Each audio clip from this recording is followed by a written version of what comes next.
Today's topic of discussion, the identity shift.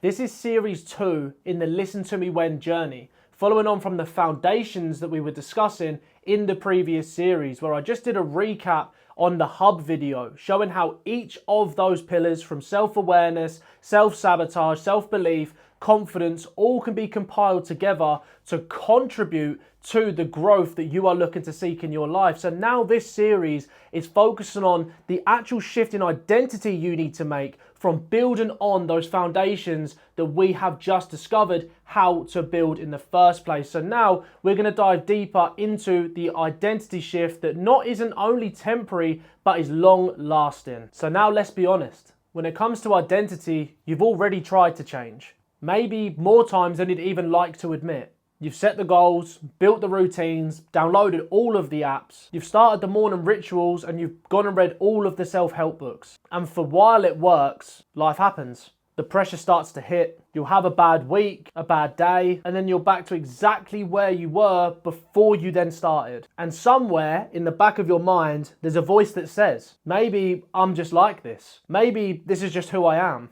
And listen to me, because that voice is not telling you the truth. But the reason why you keep reverting, that part is real. And it has absolutely nothing to do with discipline, willpower, or lack of motivation. You have just been trying to change, but at the wrong level. And in this video, I'm going to show you exactly what I mean. Now, this may be strange to hear, but the entire personal development industry has been selling you the wrong solution. And the self-help world has made billions of dollars telling you that the issue that you have is just discipline, and will tell you to just try harder and to just push more. Wake up earlier, journal longer, more willpower and more motivation. And it will work for a bit, because willpower, now that is real. And of course, discipline is real, but both of them, they are finite and they will run out. And when they do, you're gonna revert straight back to your baseline. But here's the point that no one's telling you. Your baseline is not your habits, it's not your routine, and it isn't even your mindset. Your baseline is your identity and who you believe yourself to be right at your core.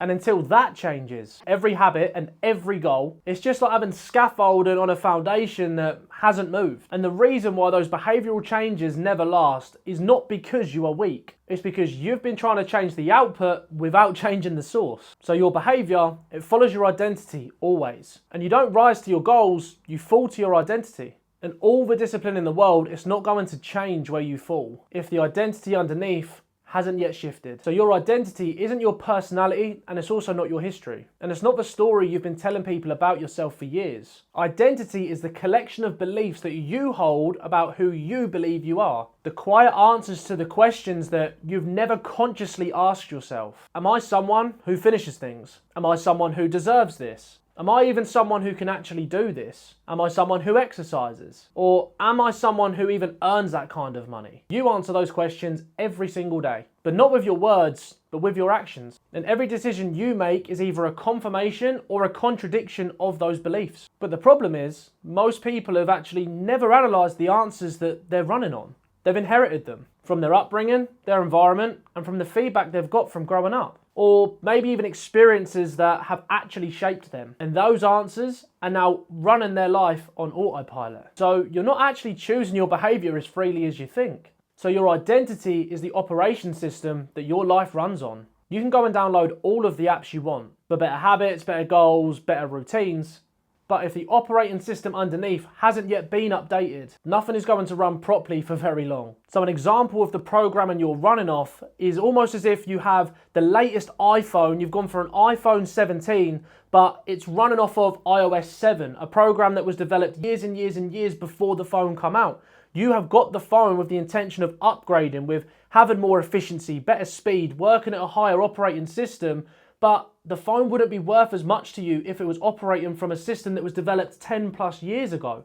So look at that the same way in your life. If right now you're saying you want to upgrade your life, change your identity, step into a new version of yourself, but right now you're still operating on a system that was developed over 10 years ago, Can you really expect to get the greatest result that you're anticipating of achieving? So here are the mechanisms of failure and why it always seems to come back. When you try to shift your behaviour without trying to shift your identity, what you're doing is essentially asking a version of yourself to act in a specific way that contradicts what the current version actually believes about themselves. Now, the old identity, it would fight back. Not aggressively, but quietly, through having internal resistance, through a voice that says, "Who are you kidding?" Through the fatigue of maintaining a behaviour that doesn't quite feel like you, or through the moment when your willpower runs out and you default straight back. Think about it. You try to start eating healthily for a few weeks and it does start to work. And then one day you'll be tired, stressed, or maybe even overwhelmed. And then you go and eat the thing that you said you wouldn't. And it's not just the food. It's that familiar feeling. It's the old version of you coming back online because the new version,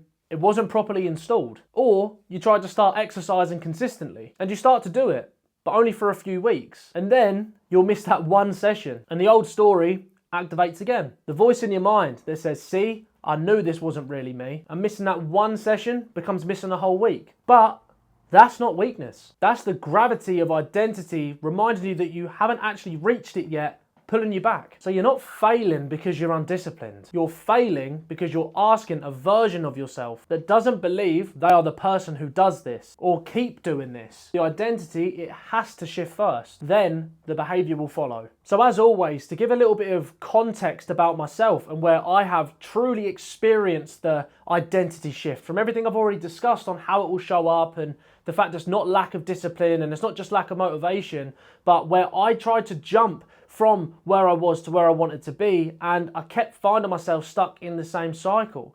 A clear example of this for me was with running, and where I would start running, start seeing results, start seeing changes, and then I'd miss a session because there was bad weather, or I'd miss a session because I had a really busy day, or I would miss a session because I felt tired. And what I would then blame on myself was, I'm just not disciplined, I just can't do this, I'm not going to identify myself as a runner.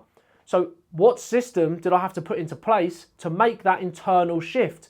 Because yes, again, these kinds of concepts can sound cute and fluffy, but here's how it really materialized in my life. I understood that, again, for me to be able to really build that self-belief that I could shift my identity, and self-belief, as we have established from series 1, is being able to believe you can get the outcome with no evidence being present. I had to build my confidence by creating the evidence in real time. So I started to do some almost outlandish things. I would do things much harder than they needed to be so I could build that physical evidence that I am able to go and do things even when the conditions are not perfect. So I would wait until the very end of the day to go for a 15k run. I'm talking 11:30 at night, midnight. I would set out to go for a 15k run. Or even there were some sessions I'd wait till that time to do a half marathon. Why was I waiting that late? Because I needed to prove to myself that despite the conditions, whether it was windy, raining, or sun was shining, whether it was first thing in the morning or the latest part of the day, I would still go out and achieve the tasks I said I would. And that's because I shifted my identity from someone that only did it when the conditions were perfect to I can do this in any situational circumstance by building the evidence in front of me to know that I've done this before so I can do it again. So by creating that identity shift, by being able to go out and operate in any situational circumstance, that then built an identity that doesn't skip my runs because it doesn't align with the way I think about myself. I do not skip on my health. No matter how busy my day is, I still get it done. So that is a clear example on how I made that shift by first doing things that would almost have to force the change because I'm consciously deciding that this is who I want to become. I want to shift who I am, not as someone that is willing to create an excuse when it seems like a good idea or the whole scenario isn't the perfect case.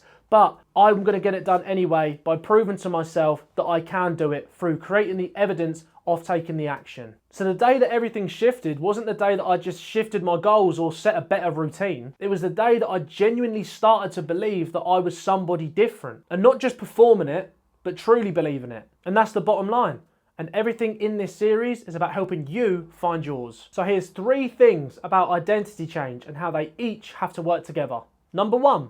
Evidence. Every time that you do what the new version of you would do, you cast a vote for that identity. Not a grand gesture and not a perfect week, just one decision, one kept promise to yourself. And it all adds up, slowly, invisibly, and then all at once. Number 2, environment, which is the spaces you are in and the people that you are around. It is constantly signaling to your nervous system of who you are. The old environment, the old identity. And you cannot fully become somebody new in a context designed for the person that you used to be. And we will be going much deeper on this later in the series. And number 3, narrative. The story you tell yourself about who you are. Not the affirmations, but the actual internal running commentary. I'm someone who always starts things but never finishes. Or I'm someone who struggles with money. Or I'm not quite a morning person. Those stories are shaping you every single day. But they can be rewritten, but not by pretending, by building upon the evidence that makes this new story true. So remember,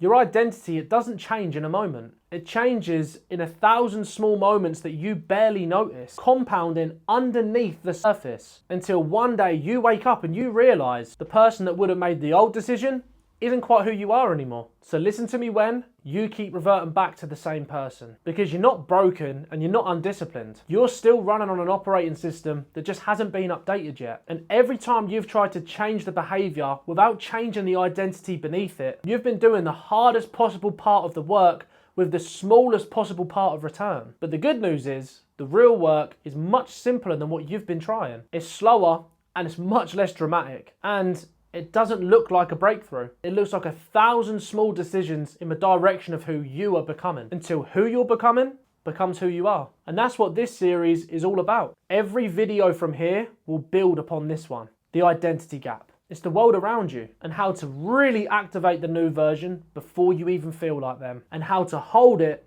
when things start to get hard. And it's what it looks like in your daily life, and why you can't see it yet, but it is already happening. So start here and come back for the next one. So if this video hit, drop a comment below. What's the behavior that you've tried to change repeatedly, but you kept reverting back? Remember, I read every single comment. So subscribe to the channel and the next one will find you when you need it. So I hope you've enjoyed this video and learning how to really dive deep into your identity. And if you've not followed on from series 1, go back and check out the videos where we're talking about building those foundational levels, those foundational pillars, so that we can make the identity shifts be concrete, because they're being built on strong foundations. As I've already mentioned, go share this with someone you love and care about that you feel could really benefit from this information, and you want to also contribute to the leveling up and the shifting that other people can do. My name's Harley.